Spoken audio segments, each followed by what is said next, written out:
નમસ્તે બાળકો, કેમ છો બધા? મજામાં ને? બાળકો, આજે આપણે ભાવ વધારો અને ગ્રાહક જાગૃતિની માહિતી પ્રકરણ નંબર 18 માં મેળવવાની છે. બાળકો, આપણા દેશની જે આર્થિક સમસ્યાઓ છે, 3 આર્થિક સમસ્યા છે. એક છે ગરીબી, એક છે બેરોજગારી, જેને તમે બેકારી તરીકે પણ ઓળખો છો, અને ત્રીજી છે ભાવ વધારો. ભાવ વધારો કયો અથવા મોંઘવારી કયો અથવા ભાવ વૃદ્ધિ કયો,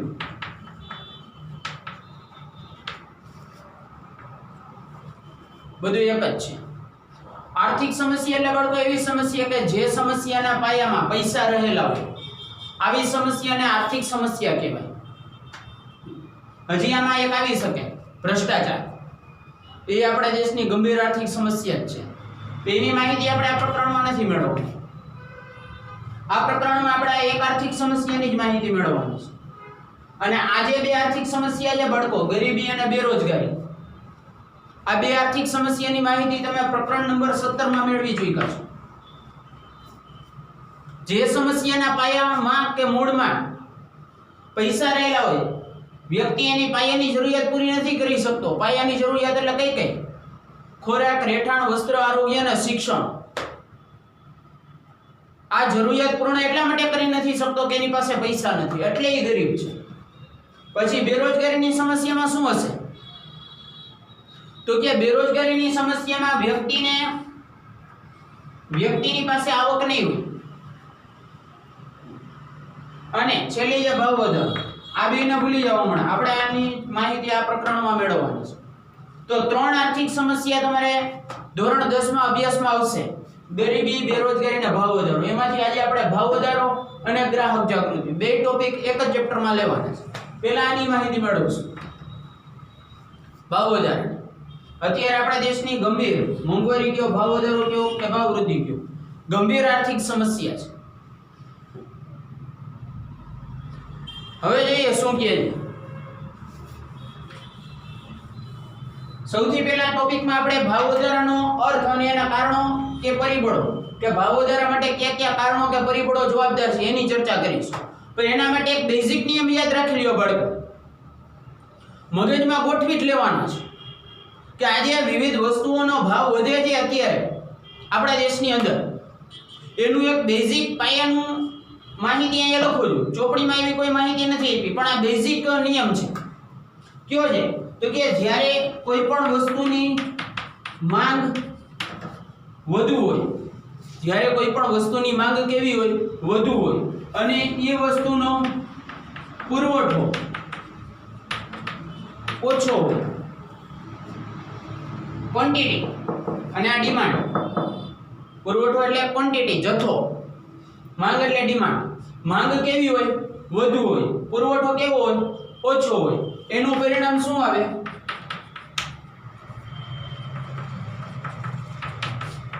આ બેઝિક નિયમ છે. આપણે જે કારણો જોશે એમાં એવું જ હશે, કાં તો માંગ વધુ હશે ને કાં તો પુરવઠો ઓછો હશે. તો બેઝિક નિયમ યાદ રહી ગયો. માંગ કેવી હોય? વધુ. પુરવઠો કેવો હોય? ઓછો. પરિણામ શું? ભાવ વધારો. માંગ વધુ હોય, પુરવઠો ઓછો હોય, ભાવ વધારો. હવે અર્થમાં શું કહે છે જોઈએ. જ્યારે કોઈ પણ જીવન જરૂરી વસ્તુઓના ભાવમાં સતત એક ધારો વધારો થાય તેને ભાવ વધારો કહે છે. જીવન જરૂરી વસ્તુમાં ખોરાક આવશે, રહેઠાણ આવશે, વસ્ત્ર આવશે, શિક્ષણ આવશે, આરોગ્ય આવશે. આ બધી આપણી જીવન જરૂરિયાતની વસ્તુ છે. આને પાયાની જરૂરિયાત એ કહી શકો અને મૂળભૂત જરૂરિયાતો પણ કહી શકો. તો જ્યારે જીવન જરૂરી વસ્તુ, એરોપ્લેન છે એ જીવન જરૂરી વસ્તુ નથી, સમજી લેજો. એવું તો નથી કે આખા દીમાં એકવાર એરોપ્લેનમાં ન બેસી તો આપણે મરી જાય, એવું તો નથી. હા, ખોરાક છે, રહેઠાણ છે, વસ્ત્ર છે, આરોગ્ય છે, શિક્ષણ છે, આ બધી આપણી જીવન જરૂરિયાતની વસ્તુ કહેવાય. તો જ્યારે આ જીવન જરૂરિયાતની વસ્તુના ભાવ સતત એક ધારા વધતા હોય, જ્યારે આ જીવન જરૂરિયાતની વસ્તુના ભાવ સતત એક ધારા વધતા હોય, તો એવી પરિસ્થિતિને આપણે શું કહેશી? ભાવ વધારાની અથવા મોંઘવારીની પરિસ્થિતિ કહેશી. બીજો અર્થ એ આપ્યો છે, જ્યારે અર્થતંત્રમાં તમામ ક્ષેત્રમાં ભાવોમાં સતત એક ધારો ઊંચા દરે વધારો થાય તેને ફુગાવા રૂપી ભાવ વધારો કહેવાય. બધા ક્ષેત્રોમાં, આરોગ્યનું ક્ષેત્ર હોય, શિક્ષણનું ક્ષેત્ર હોય, ખેતીનું ક્ષેત્ર હોય, તમામ ક્ષેત્રમાં વિવિધ વસ્તુઓના ભાવ એક ધારા ઊંચા દરે વધતા હોય તો એને ફુગાવા રૂપી ભાવ વધારો કહેવાય. તમામ ક્ષેત્રમાં બે વચ્ચેનો ડિફરન્સ છે. જીવન જરૂરી વસ્તુઓનો ભાવ વધે એ ભાવ વધારો. તમામ ક્ષેત્રની જે એટલી વસ્તુ આપણા દેશમાં પ્રોડક્શન થાય છે, ઉત્પાદન થાય છે, એ તમામ ક્ષેત્રની વસ્તુને સતત એક ધારા ઊંચા દરે વધારો થતો હોય એની કિંમતમાં તો એને ફુગાવા રૂપી ભાવ વધારો કહેવાય. અને બાળકો, ફુગાવા રૂપી ભાવ વધારામાં શું થશે? જે તે દેશમાં ફુગાવા રૂપી ભાવ વધારો હશે ત્યારે જે તે દેશનું જે નાણું હશે, જે તે દેશનું જે ચલણ હશે, આની કિંમતમાં ઘટાડો થતો હશે. તમારા ઘરે તમારા પપ્પા અથવા દાદા હોય તો એને પૂછજો. એ એમ કહે કે ભાઈ અમારા જમાનામાં તો રૂપિયો ગાડાના પૈડા જેવડો હતો. લ્યો બોલ. નવરા બેઠા હોય તો દાદાની યારે અને મોટા બાપુની યારે ને એની યારે આવી ચર્ચા કરાય તો દાદા તરત કહે, આવો ભાઈ અમારા જમાનામાં તો રૂપિયો ગાડાના પૈડા જેવડો હતો.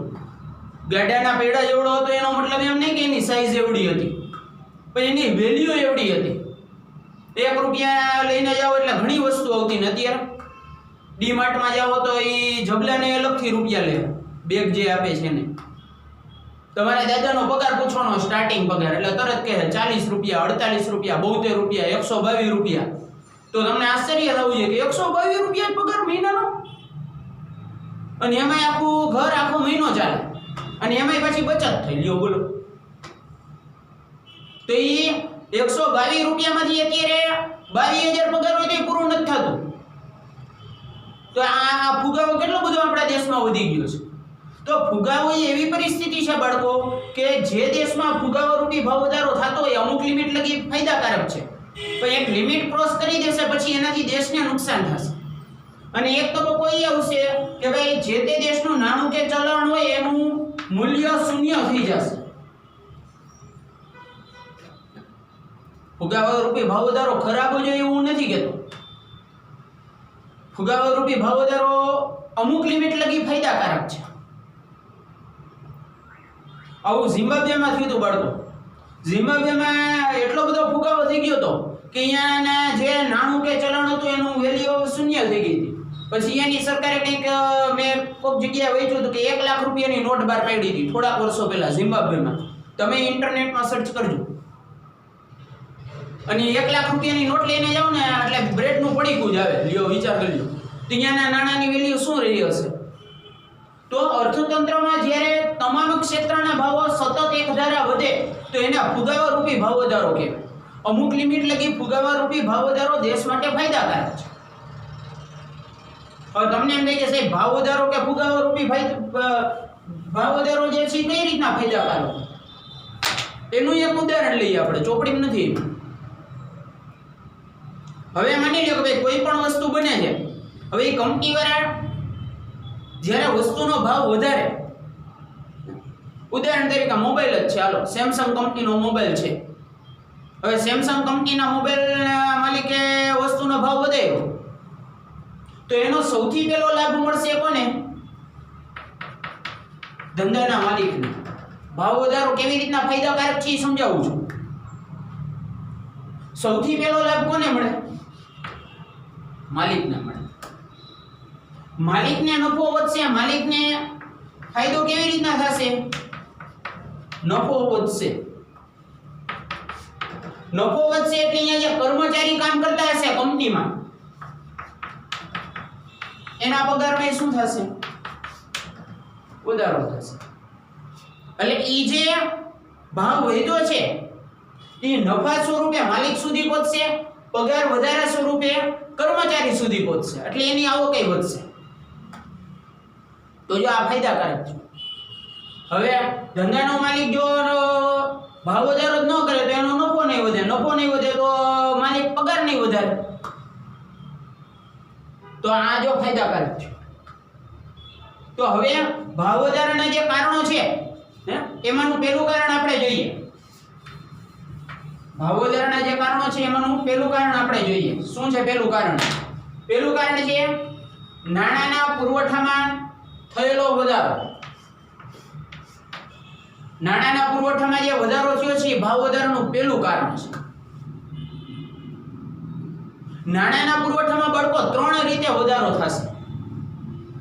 નાણાંના પુરવઠામાં કેટલી રીતે વધારો થાય? 3 રીતે. પહેલું છે ખાદ્ય પુરવણી દ્વારા. ખાદ્ય પુરવણી એટલે નવા નાણાંનું સર્જન કરવું. જ્યારે સરકાર દ્વારા નિર્ણય લેવામાં આવે કે ભાઈ બજારની અંદર નવું નાણુંનું સર્જન કરીને કરન્સી બહાર પાડવામાં આવે. પછી બીજું કારણ છે નાણાંના ચલણ વેગમાં વધારો કરીને, ટ્રાન્ઝેક્શન કેસમાં જ્યારે વધારા થતા હોય છે ત્યારે. અને ત્રીજું છે શાખ વિસ્તરણની નીતિ. શાખ વિસ્તરણની નીતિમાં શું છે? વ્યાજનો દર ઘટાડવામાં આવશે. રિઝર્વ બેંક ઓફ ઇન્ડિયા જે છે એ બાળકો આપણા દેશની મધ્યસ્થ બેંક છે.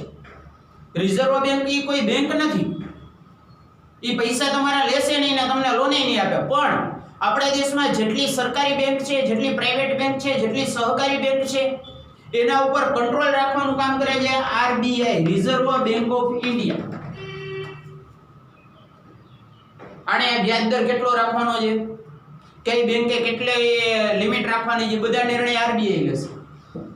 પ્રાઇવેટ બેંકોને મંજૂરી આપવાની હોય, બે બેંકનું જોડાણ કરવાનું હોય, બધા નિર્ણય આરબીઆઈ લે. કેટલા રૂપિયાની કરન્સી બહાર પાડવી છે, 500 વાળી નોટ બહાર પાડવી છે, 200 વાળી બહાર પાડવી છે, 100 વાળી બહાર પાડવી છે, આ બધા ડિસિઝન આરબીઆઈ લેશે, રિઝર્વ બેંક ઓફ ઇન્ડિયા. અને સ્વતંત્ર એકમ છે, એને સ્વતંત્ર રીતે કામગીરી કરવાની છે. તો ઘણીવાર થતું એવું કે આરબીઆઈ દ્વારા દેશની જેટલી સરકારી પ્રાઇવેટ બેંકો છે એને આદેશ આપવામાં આવે અને આના આદેશ બધાએ માનવા પડે. જેમ સર્વોચ્ચ અદાલતના નિર્ણય બધાએ માનવા પડે, એમ રિઝર્વ બેંક ઓફ ઇન્ડિયાના નિર્ણય બધાય બેંકોએ માનવા પડશે. પછી સરકારી હોય તે ભલે અને પ્રાઇવેટ હોય તે ભલે. તો વ્યાજનો દર ઘટાડવામાં આવશે. એ બધી બેંકોને આદેશ આપશે કે વ્યાજનો દર ઘટાડો. એ શાખ વિસ્તરણની નીતિ. હવે આ 3 રીતે નાણાંનો પુરવઠો વધશે. બજારમાં નવું નાણું ઠલવાશે. એનું પરિણામ કે એની અસર શું થશે? 3 રીતે નાણાંનો પુરવઠો વધે. ખાદ્ય પુરવણી દ્વારા. ખાદ્ય પુરવણી એટલે નવા નાણાંનું સર્જન કરવું, નવી કરન્સી બહાર પાડવી. બીજું છે નાણાંના ચલણ વેગમાં વધારો કરવો. ત્રીજું છે શાખ વિસ્તરણની નીતિ એટલે કે વ્યાજનો દર ઘટાડવો. આ 3 રીતે નાણું વધશે બજારમાં. અને એની અસર શું થશે? તો કે નાણાંનો પુરવઠો વધ્યો તો કે હા, લોકોની આવક વધે. 3 રીતે નાણાંનો પુરવઠો વધે. લોકોની આવક વધે એટલે લોકોની ખરીદ શક્તિ વધે. ખરીદ શક્તિ એટલે વસ્તુ ખરીદવાની શક્તિ વધશે. અત્યારે મારી આવક કોઈ માની લ્યો 12000, તો મારી ખરીદ શક્તિ ગણાય 12000 રૂપિયા. પણ આવતા વર્ષે મારો પગાર થઈ જાય 20000, તો મારી ખરીદ શક્તિ 12000 માંથી થઈ જશે 20000. અને ખરીદ શક્તિ વધશે એટલે વસ્તુની માંગ વધશે. લોકોની આવક વધે એટલે હરખ પદોડા થઈને વસ્તુ લેવા જાય. તેવા ટાઈમે તમે જોજો અલગ અલગ જે કંપની વાળા જે સ્કીમો બહાર પાડતા હશે, ઘણા તો 0% લોન કરી દેતા હોય. તો આપણે આના દ્વારા આવક વધારી, ખરીદ શક્તિ વધારી અને વસ્તુની માંગમાં શું કર્યું? આપણે વધારો કર્યો. હમણાં મેં તમને બેઝિક નિયમ કીધો હતો, માંગ કેવી હોય? વધુ હોય. સામે પુરવઠો કેવો હોય? ઓછો હોય. આનું પરિણામ શું? આયા માંગ વધી. માંગ શું કામ વધી? ખરીદ શક્તિ વધી. ખરીદ શક્તિ શું કામ વધી? લોકોની આવક વધી. આવક શું કામ વધી? નાણાંનો પુરવઠો. એકબીજાની હારે સંકળાયેલી ચેનલ છે. અને પુરવઠો 3 રીતે વધશે. 3 રીતે પુરવઠો વધ્યો એટલે લોકોની આવક વધી. આવક વધી એટલે ખરીદ શક્તિ વધી. ખરીદ શક્તિ વધી એટલે વસ્તુની માંગ વધી. માંગ વધી એનું પરિણામ શું આવ્યું? તો આનો એક સ્ક્રીનશોટ પહેલા પાડી લ્યો.